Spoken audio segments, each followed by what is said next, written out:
love this picture. It's my favorite picture of him. He's so handsome. And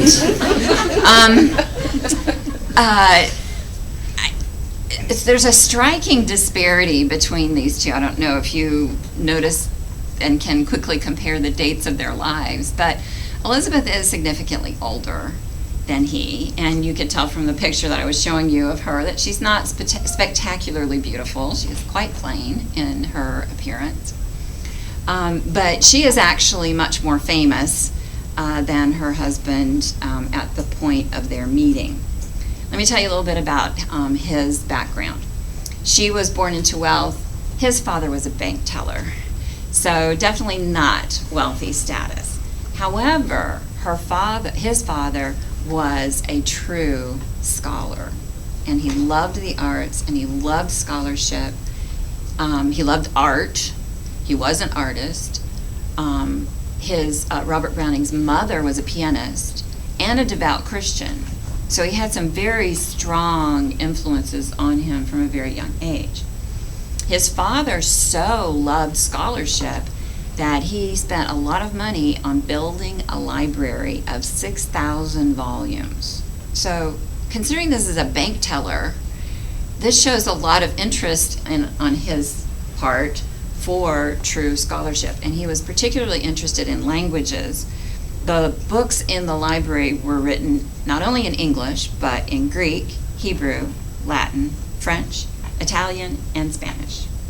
So, well-versed in a variety of languages, just an immense library. And this is where Robert Browning studied and learned. He was basically homeschooled, and he was home-taught, tutored by his father and mother.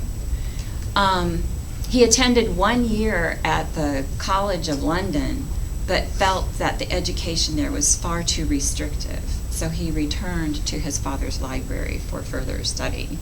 So the breadth and the scope of his education was quite unique. He loved writing poetry, and he wrote lots of poetry, but he had trouble getting published. He had trouble gaining a following. In fact, and I'm jumping ahead a little bit, but even during their marriage, he was so little known and little respected for his poetry that he was frequently referred to as Mrs. Browning's husband. So she far exceeded him as far as fame was concerned during her lifetime.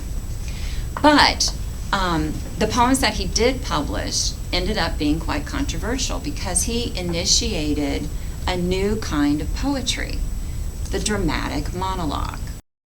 Interestingly, Elizabeth Barrett spoke up in his behalf and publicly defended the poetic mode.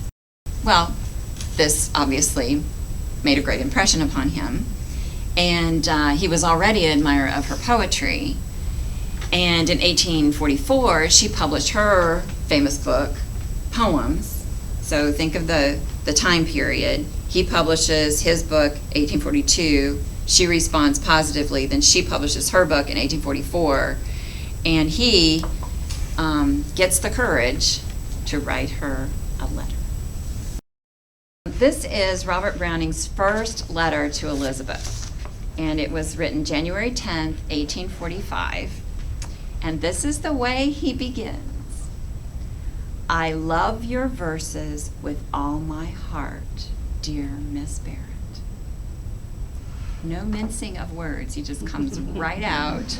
No introduction of himself whatsoever. I mean, that's the opening line. I love your verses with all my heart, dear Miss Barrett. And this is no offhand complimentary letter that I shall write. Whatever else, no prompt, matter-of-course recognition of your genius, and there a graceful and natural end of the thing. Since the day last week when I first read your poems, I quite laughed to remember how I have been turning again in my mind what I should be able to tell you of their effect upon me.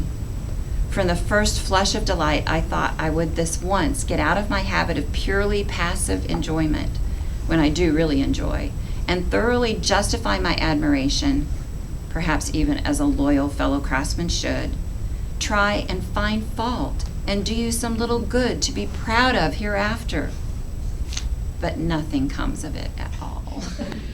So into me it has gone, and part of me has it become, this great living poetry of yours, not a flower of which but took root and grew. Oh, how different that is from lying to be dried and pressed flat and prized highly and put in a book with a proper account at bottom and shut up and put away. But in this addressing myself to you, your own self, and for the first time, my feeling rises altogether. I do, as I say, love these books with all my heart, and I love you too. Do you know I was once seeing you? Mr. Kenyon said to me one morning, "Would you like to see Miss Barrett?" Then he went to announce me. Then he returned. You were too unwell. And now it is years ago, and I feel as if at some untoward passage in my travels, as if I had been close, so close to some world's wonder in chapel on crypt. Only a screen to push, and I might have entered. But there was some slight, so it now seems, slight and just sufficient bar to admission, and the half-opened door shut. And I went home my thousands of miles. He lived in London. And the sight was never to be. Well, these poems were to be, and this true thankful joy and pride with which I feel myself. Yours ever faithfully, Robert Brown.